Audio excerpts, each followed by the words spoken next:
So let's say we go ornamental, yeah? Which means we can actually take the same one, this one here, and let's say if we make it more ornamental. Saying that, I probably should make this as a small video as well. So now when we have copied exactly that flower here and we have decreased the opacity on ornamental designs, what we have is when we have these small little dents and bends, we don't do them, we just go cleaner. You can make a little bend, but they are less, and everything is more flawless. It's clean, it's precise. You can have these leaves when they're not leaves but petals and they're back folded back to front, and we still treat this as a triple. So like one, this is the one, then we have the second one, and then we make the third. At least that's what I like to do. Obviously we don't have to copy 100% like what we just did, but eventually we can use that as a map just for the sake. And the areas where we had 100 bumps and dents, we make them less. Think in terms of simplifying details into a more elegant look, like that.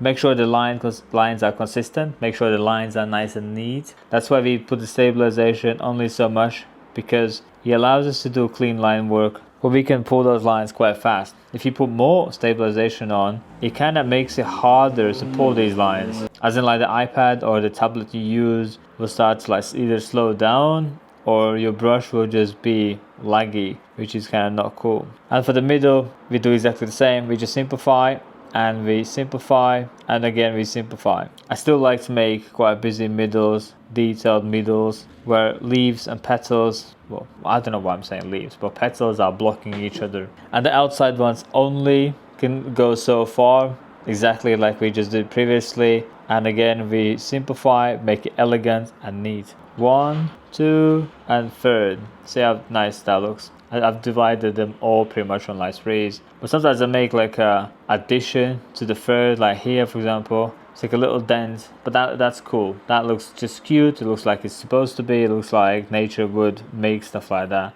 And sometimes I just do them in twos, because the third one is hidden, the third one is hiding, the third just kind of disappeared, and one edge were, you know, just got blocked by view. I kind of went over a little bit there on other side, so this side I can also go a little bit over, kind of balance out. But essentially that's about it for the big lines. And let's say I do want to add some small lines inside. I would click the small one. The small one I have is 3%. The story goes exactly the same. The middle point would be somewhere here, and then all the lines need to meet that middle, and every single line needs to be curved, no straight lines. Mostly I do either one line or two. Like here for example we have quite a wide one, so I could put one outside and then other outside, and then here that could go to this wobble, and it kind of makes sense. And again here, that goes there, this goes here, and that goes there, that goes there. When it comes to ornamental, we physically make less mess. As in like the previous style, we make loads of line work, loads of line work. With this, we do less line work. These ones we shade. You would take a magnum and you would add smooth, soft shading to it. It would be elegant. And when I make these lines, I literally just add either 2 of them down or just 1 down. It's quite elegant style. I would say I get to do these quite often, a lot, frequently. And again, the people that I've tattooed already, I would not even bother to make these small lines as stencil lines. I would just do them as I do them. But for the people that I've not tattooed before, they want to see me doing them, or they want to see how it will look in the end, and they need more confirmation, they need more security. And sometimes even if they're not sure, that's how you can sell them to. They're like, you know, you can design them and say, look at this. So what I'm thinking is, and you just propose the idea, and then the more clarity you give them, which is these lines have more clarity, that gives them more understanding of what could be the final product, and they will trust you way more than if you just pull the skeleton lines almost